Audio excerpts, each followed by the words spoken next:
Nós vamos falar agora sobre os psicopatas na história. É o nosso tema da videoaula de hoje. Os psicopatas, como nós já falamos em vídeos anteriores, eles detêm um transtorno, né, de personalidade antissocial. É alguém com uma personalidade do tipo dissocial ou antissocial, o famoso psicopata ou sociopata. Ele tem a tendência à agressividade, ao repúdio às normas sociais. Em geral, ele não muda seu modo de agir facilmente, mesmo após ser pego e ser punido. E essa punição, evidentemente, como nós já vimos, ela não vai ter maiores implicações, tá certo? Para ele. Além disso, ele não tolera a frustração e costuma botar a culpa nos outros pelas coisas que ele faz. Nós temos uma espécie, né, de psicopatômetro. Os especialistas eles usam um teste específico. Nós já vimos que não é suficiente, tem que ser agregada a outros instrumentos de averiguação, tá? E os especialistas eles usam um teste específico para identificar os psicopatas, né? Um teste que é muito conhecido é a escala RAR, né? PCRR, criada pelo psicólogo canadense Robert Hart, em 1991, e é um checklist de 20 itens que vão englobar as principais características do psicopata, né, como a tendência a mentir, né, como a falta de culpa ou remorso. Né? A avaliação só pode ser feita por psicólogos ou psiquiatras, né, e vai levar em conta também o histórico familiar e pessoal, né, do indivíduo. De acordo com os especialistas, o teste é uma grande arma para identificar, né, e contra, portanto, a criminalidade, pois ele pode revelar se um determinado indivíduo ele tende a continuar praticando crimes ou se foi só um momento isolado da sua história de vida. Obviamente, isso vai precisar de uma anamnese. As características de um psicopata: frieza, são geralmente extremamente frios, porque eles possuem baixa atividade cerebral nas áreas relacionadas à emoção, à afetividade, à emotividade. Por esse motivo, eles são capazes de sentir emoções fortes e, quando aparentam essas emoções fortes, não é nada menos do que mero fingimento.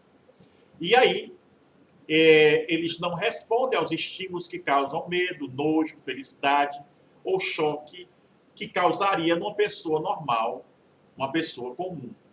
Portanto, as suas emoções são forjadas. Eles se camuflam como se fossem verdadeiros camaleões emocionais. Eles precisam fingir e eles são, porque são extremamente inteligentes e sedutores, são perfeitos atores porque fazem isso a vida inteira e a cada vez que fazem, a experiência os leva a aprimorar o personagem que criam a cada momento, a cada instante, de acordo com a conveniência. Eles são dotados de charme e inteligência, né? São extremamente observadores, são acima da média, eles mentem compulsivamente, mentem a vida inteira. E, por isso, desenvolvem um talento natural para enganar, para dissimular. E, com frequência, eles não mais percebem que estão mentindo. Joseph Goebbels, ministro da Justiça, da Propaganda e do Povo do governo Hitler, dizia que uma mentira dita 100 vezes torna-se verdade. Então, eles já mentem tanto e compulsivamente que a mentira passa a fazer parte da sua história de vida. E eles não sabem mais separar o que é realidade e o que é mentira. A confiança exacerbada, eles não sentem medo, não sentem angústia ou preocupação. Então, eles transmitem sempre uma confiança inabalável, independente da situação que enfrentam. São egoístas, né? Têm a incapacidade de sentir empatia, certo? São incapazes de se importar com o problema dos outros, são violentos, porque como eles são de baixa atividade cerebral na área da moralidade, isso os leva a cometer atos violentos, que seriam inibidos, como nós já falamos em outras videoaulas, em pessoas normais. Ele tem ausência de remorso, de culpa, eles não relacionam emoções às suas atitudes e são incapazes, dessa forma, de sentir remorso ou culpa. Passamos agora, ao longo da história, a contar para vocês a história de alguns psicopatas, como é o caso dos irmãos Brealey. Anthony Linwood e James Brealey eram vistos como pessoas que ajudavam os seus vizinhos, os seus conhecidos, a consertarem carros ou a parar grama pela vizinhança. Né? Mas os seus vizinhos, os seus conhecidos, estavam completamente enganados. Na verdade, eles eram os responsáveis por chacinas sinistras que ocorreram no nordeste de Richmond, na Virgínia, no ano de 79. Está aí os irmãos, né? Eles matavam aleatoriamente e isso se tornou o hobby deles. As vítimas eram mortas por tiro e tinham todos os seus pertences extraviados pela gangue. Não contentes, eles incendiavam as casas, com todo mundo dentro, né? O que tinha e o que dotava as suas ações com um requinte de crueldade ímpar. Sawney Bean e a sua família canibal, o escocês Alexander Sawney Bean, filho de escavadores, ele causou muitas polêmicas no século XV. Dizem, né, que ele casou com a bruxa, a Black Agnes Douglas, uma bruxa negra, de magia negra, e eles se dedicavam ao banditismo, à ladruagem, né, à criminalidade. Eles furtavam dinheiro das pessoas, sobretudo dos viajantes ricos, que passavam na região da praia em Banana Ridge, atual Sul Ayrshire, no Reino Unido. É a foto que nós dispomos dele. Porém, depois de ter filhos e notar que eles iam ficar sem comida à mesa, vendo que a coisa ficava séria, né, começaram aí a verificar como é que poderiam resolver essa situação. Com o crescimento das crianças, o dinheiro dos viajantes não era mais suficiente. No século XV, era muito raro esses viajantes passarem ali por aquela praia, e eles passaram a comer o corpo das vítimas. E durante 25 anos eles viveram dessa maneira. E a família se tornou uma família canibal.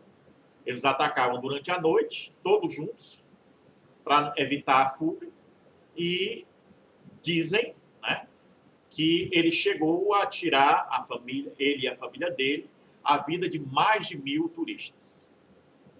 As irmãs Gonçalves, lá no México, as mexicanas Delfina e Maria de Jesus Gonçalves, conhecida como Las Poquiantes, são responsáveis por mais de 91 mortes terríveis. As vítimas eram sequestradas e aniquiladas.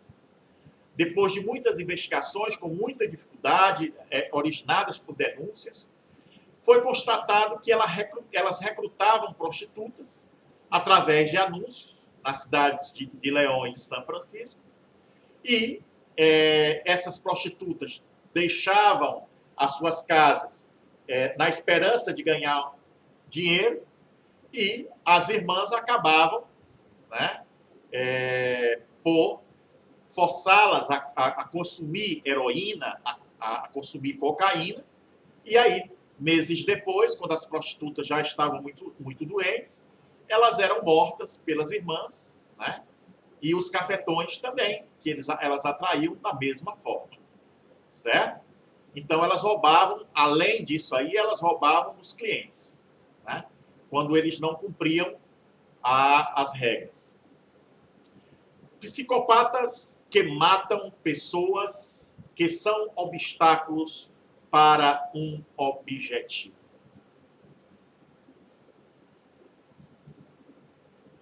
Nós temos aí o Robert Chambers. Robert Chambers era alcoólatra, com problemas de aprendizado e cleptomania. Nova York foi o local de atuação dele.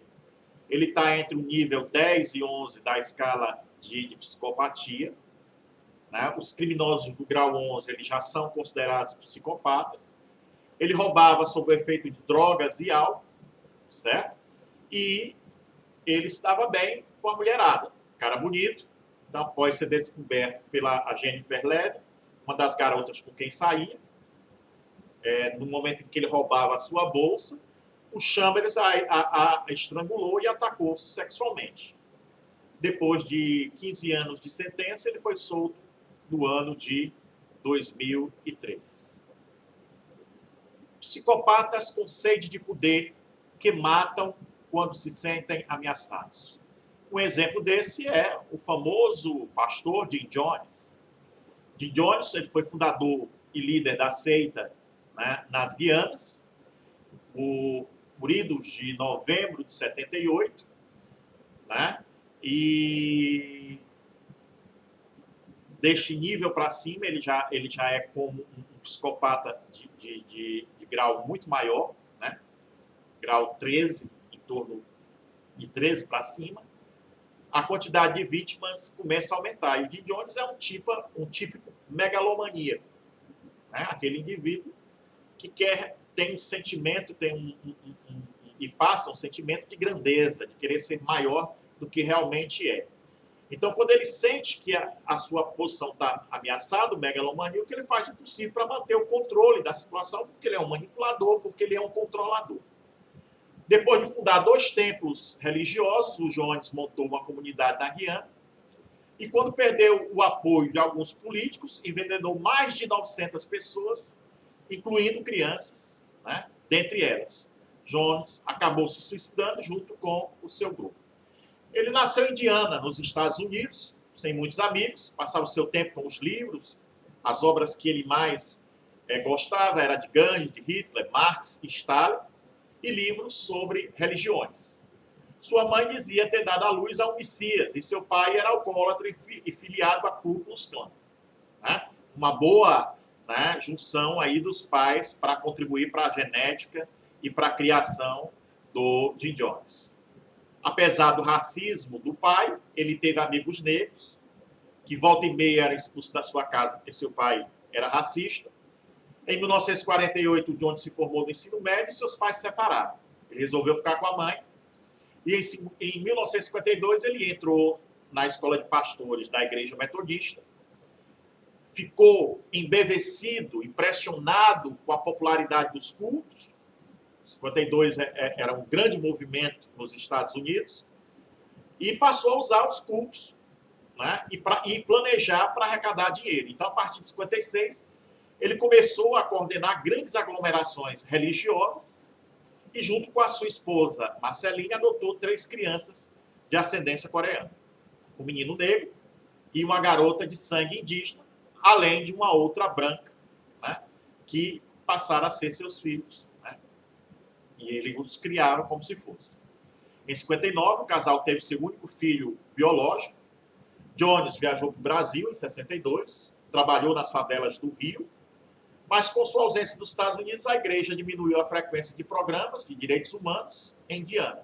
E aí ele acaba voltando para os Estados Unidos no ano seguinte. Em 69, ele começa as suas pregações apocalípticas, que era muito comum, né, em idos desse ano, Guerra Fria, né? E, consequentemente, ele dizia que o planeta seria destruído por uma guerra nuclear, né? E ele dizia que construiria um paraíso na Terra, para salvar os seus seguidores. O índice de loucura dele, de psicopatia nele, vamos tirar a palavra loucura, né? Para não confundirmos as terminologias, chegou a nível de ele dizer ser a reencarnação de Gandhi, de Jesus, de Buda e de Lenin. Ao mesmo tempo, cada momento ele dizia que era a encarnação de um deles. Aí ele, então, fundou no vilarejo de Guiana, em Johnstown, em 77, uma nova organização religiosa e reinou como líder absoluto até novembro de 78. A seita chamou a atenção de um jornalista norte-americano que escreveu sobre os abusos físicos, psicológicos e sexuais sofridos pelos fiéis. Um dos seus filhos adotivos, o Tim, fugiu de Johnstown, descobriu que era filho biológico de Jones, que havia estuprado uma das suas fiéis. Tim, então, se alia ao deputado norte-americano Leo Ryan e formou a missão para investigar os casos de abuso em Johnstown. Durante a visita de Ryan, em 18 de novembro de 78, um seguidor de Jones o atacou com a faca. O Ryan escapou para o aeroporto improvisado. Lá, a Brigada Vermelha, o braço armado de Jones, matou Ryan, 3 jornalistas e uma garota que escapava do vilarejo. No mesmo dia, Jones envenenou 908 pessoas, sendo 276 crianças, com suco de frutas misturado com cianeto. O ato ele foi apelidado de Noites Brancas, né? Porque ele já vinha ensaiando com o grupo fazer isso aí. Uma gravação de áudio encontrada pelo FBI narrou todo o processo.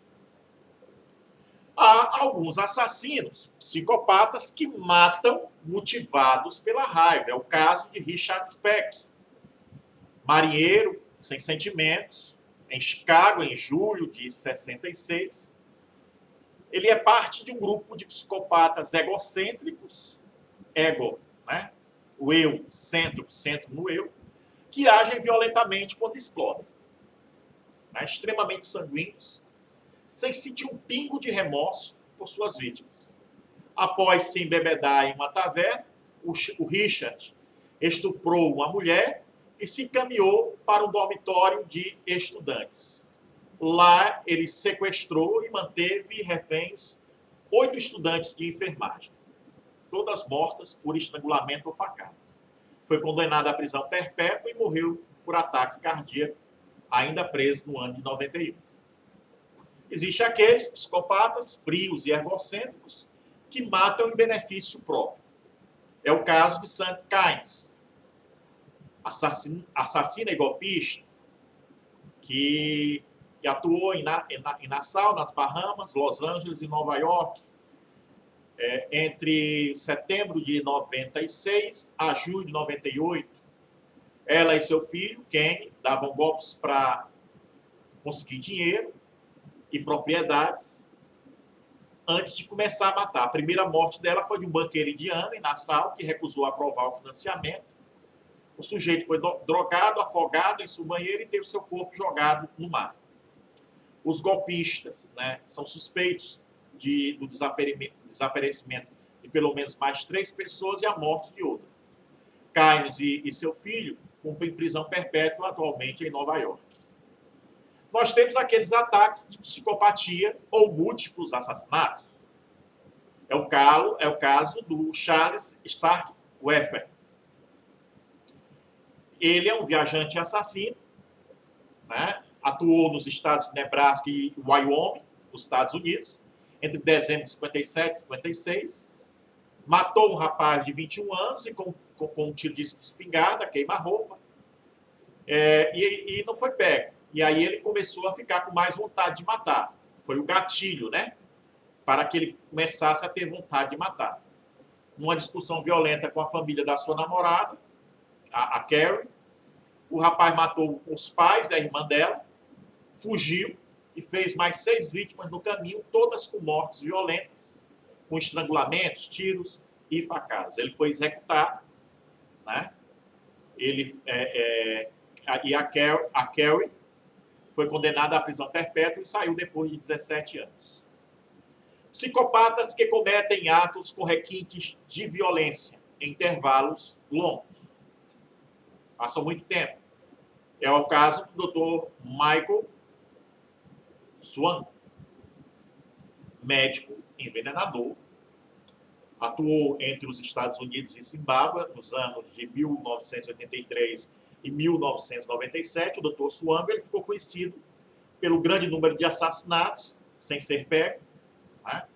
E pelas mudanças constantes de região e atuação.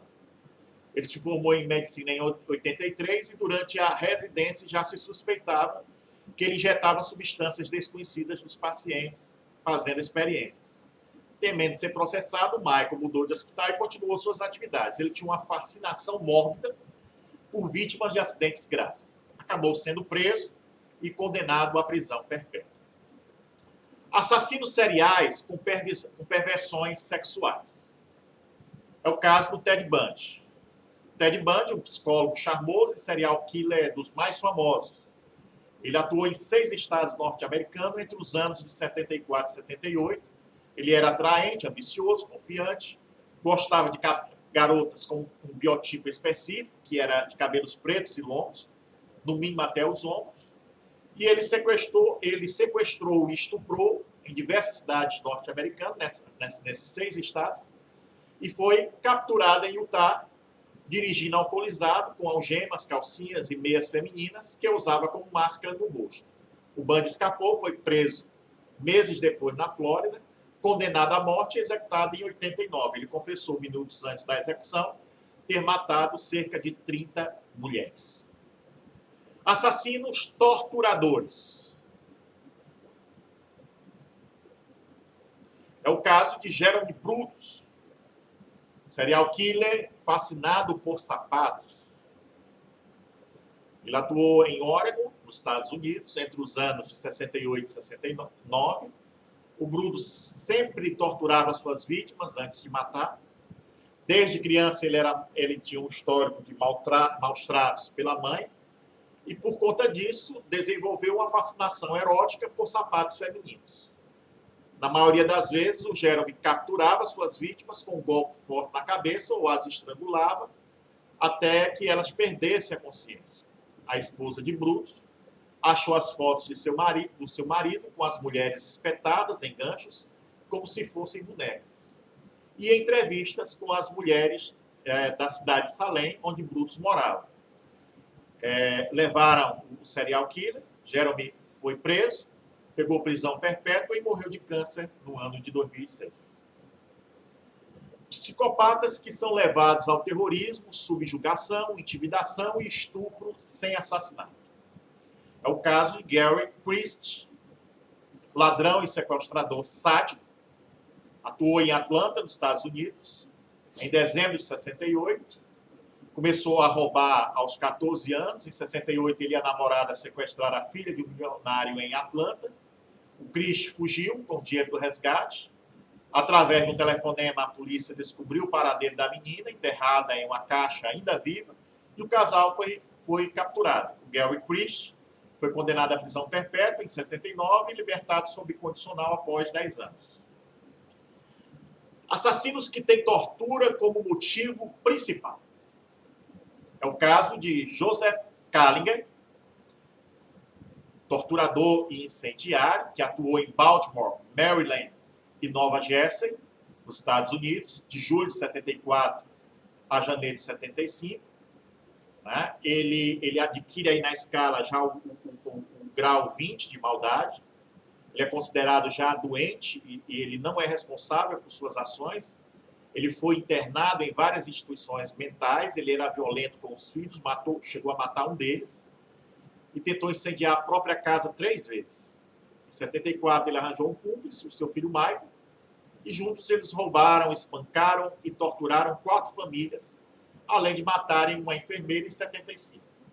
Pegou prisão perpétua e morreu de um ataque epilético. Psicopatas que não matam suas vítimas, mas as colocam sob tortura extrema.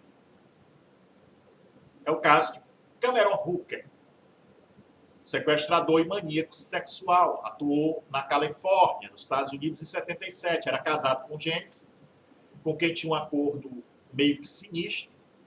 Ele poderia ter uma escrava com quem não teria relações sexuais, mas faria brincadeiras. O casal sequestrou, então, Colleen Stam, uma garota de 23 anos, e Colleen era mantida em uma caixa debaixo da cama 22 horas por dia, além de sofrer pressão psicológica. Gênesis se revoltou e entregou o marido quando ele disse que queria mais 5 escravos. O Hooker foi condenado a 104 anos de prisão. Psicopatas que colocam vítimas sob tortura extrema por um longo período e depois matam. É o caso de Dennis Rader, o assassino BTK, sigla em inglês para amarra, tortura e mata. Ele atuou em Kansas, nos Estados Unidos, entre os anos 74 e 91. Ele sufocou um casal com sacos plásticos e depois estrangulou os filhos deles. Em seguida, ele invadiu uma casa, atacou 2 irmãos, o menino escapou, mas a garota foi morta por estrangulamento e facadas. Mais mulheres foram estranguladas e ele mandou cartas e objetos pessoais de suas vítimas para a polícia. Numa dessas, ele deixou as digitais e, por conta disso, foi preso. Foi condenado a 10 prisões perpétuas. E agora, falamos dos psicopatas brasileiros. Alguns deles, né? Porque nós temos vários, né? Não vamos falar da nova, né? Que ainda está presa aí por aí. Mas vamos falar dos mais antigos que ganharam notoriedade na mídia brasileira. É o caso do famoso bandido da Luz Vermelho, João Acácio Pereira da Costa, né? Que atuou na década de 60 e ficou conhecido como Luz Vermelha. E assim como seu irmão, ele ficou órfão aos 4 anos, foram criados por um tio, mas o garoto que se tornaria um dos serial killers mais conhecidos do Brasil, a gente sabe que essa expressão é incorreta, nós já, inclusive, discutimos sobre isso, a gente utiliza porque é uma linguagem da mídia, né? Ele fugiu e foi morar nas ruas de Joinville, em Santa Catarina, onde ele começou a roubar. Depois de um tempo, ele foi para São Paulo, passou a aterrorizar moradores de mansões, assaltando, estuprando e matando as vítimas. Ele ia para os locais dos assaltos de táxi ou ônibus, tirava os sapatos antes de entrar e desligava as chaves de luz, de energia, usando uma lanterna vermelha, por isso que ele ficou conhecido como o bandido da luz vermelha. E essa lanterna era para iluminar o local. Ele foi preso aos 24 anos, em 67, condenado em 88 processos, 77 roubos, 4 homicídios e 7 tentativas. Foi solto em 97, após 30 anos de reclusão, e logo a seguir assassinado, depois de 4 meses, por um homem que afirmou estar defendendo o irmão, ameaçado por luz vermelha, com uma faca após tirar satisfação por ele ter assediado a mãe e a irmã dos dois. O famoso Chico Picadinho, Francisco Costa Rocha, tem uma história extremamente interessante, o Francisco Costa Rocha. Sua mãe era prostituta, né, e ele acompanhava, né, a sua mãe com seus clientes, ele estava sempre ali vendo, e foi um desses clientes que o levou pela primeira vez a um prostíbulo. Né? Ele atuou entre os anos de 66 e 76. A primeira vítima do criminoso foi a bailarina Margarete Suída, de 38 anos. Ele amarrou as mãos da moça e a estrangulou com um cinto após passarem a noite juntos. Ele tinha, inclusive, a característica de levar prostitutas, né, para o seu apartamento, que ele mantinha juntamente com uma outra pessoa, que era o seu amante, porque ele era declaradamente bissexual. Para se livrar do corpo, ele retalhou a vítima com uma faca e uma navalha, despechou os restos em uma banheira, né? Colocou em baldes e em malas, né? E, segundo ele, o assassinato aconteceu porque não admitia que uma mulher tivesse uma vida irregular como uma prostituta. Então ele tinha como alvo de suas ações, geralmente prostitutas. Depois de confessar o crime a um amigo, o amigo denunciou, ele foi preso em 68, ele foi condenado a 17 anos e 6 meses de prisão e solto depois de 8 anos, por bom comportamento, porque por um erro processual, por não terem feito perícia, ele não foi pego como psicopata, né, e respondeu apenas por homicídio. Né, saiu em progressão de regime, né, e, com isso, a segunda vítima ocorreu e foi a Ângela de Souza da Silva, de 34 anos, que ele também esquartejou com um serrote, lavando os pedaços do corpo e colocando em uma mala. Apesar do código prever que ninguém deva ficar mais de 30 anos preso, o caso do Chico Picadinho é considerado uma exceção, porque ele está internado em um manicômio judiciário.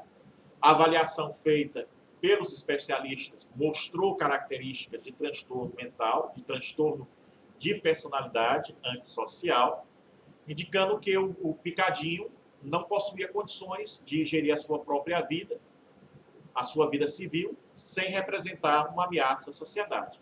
O Ministério Público, então, obteve a interdição civil, que mantém o Francisco Costa Rocha longe da sociedade, usando para tal um decreto de 34, né, assinado pelo presidente Getúlio Vargas, que determina que psicopatas podem ser mantidos indefinidamente em estabelecimentos psiquiátricos para receber tratamento. Ele permanece na casa de custódia de Taubaté, onde está detido desde o ano de 95. Francisco das Chagas Brito. Entre 91 e 2003, ele é considerado o maior assassino em série do Brasil, matou 42 jovens. Ficou conhecido como o caso dos meninos emasculados, porque ele mutilava as vítimas e cortava os seus órgãos genitais. Todas as vítimas tinham o mesmo perfil, com idade máxima de 15 anos, e eram de famílias pobres. Ele atraía as crianças para áreas de matagal com a falsa promessa de recompensas e praticava os crimes. Ele está preso no complexo penitenciário de Pedrinhas, no Maranhão, desde 2004. De acordo com o laudo pericial, ele é portador de transtorno de personalidade, podendo voltar a praticar novos crimes se for solto. Ele já acumula 12 condenações e suas penas somam mais de 414 anos de reclusão. Francisco de Assis Pereira, o maníaco do parque. Em 98, quando os corpos começaram a ser encontrados no Parque do Estado, na zona sul de São Paulo, a polícia localizou outras mulheres que haviam registrado tentativas de estupro no local. Após o retrato falado ter sido divulgado, a polícia foi informada sobre o motoboy que trabalhava com empresa de transportes e que se parecia bastante com o suspeito. Ao chegar no local, os policiais descobriram que o Francisco havia fugido, deixando para trás um jornal com um retrato falado e um bilhete com a mensagem. Infelizmente, tem de ser assim. Preciso ir embora. Deus abençoe a todos. Ele morava e trabalhava no local, né? Em um vaso sanitário entupido, a perícia descobriu fragmentos da carteira de identidade de uma das vítimas, juntamente com restos de papéis queimados. A polícia, então, empreendeu buscas, né? Passou a buscar esse maníaco, que já havia sido preso em 95 por tentativa de estupro em São José do Rio Preto. Mas, como ele era réu primário, foi solto ao pagar R$80 de fiança. Depois de preso pelos ataques, né? E porque também ele não conseguiu ser condenado, né? Não tinha provas suficientes contra ele, né? Depois de ser preso pelos ataques, ele mudou diversas vezes a sua versão dos fatos e o número de vítimas. Disse que se converteu, virou evangélico, revelando que desejava casar e ter filhos. Várias mulheres interessadas não faltaram. No mês posterior à sua prisão, em 98, ele recebeu mais de 1000 cartas de mulheres apaixonadas, o que inspirou o Gilmar Rodrigues a escrever o livro Loucas de Amor, Mulheres que Amam Serial Killers e Criminosos Sexuais. Esse é o nosso vídeo de hoje e espero que tenha contribuído para o seu aprendizado.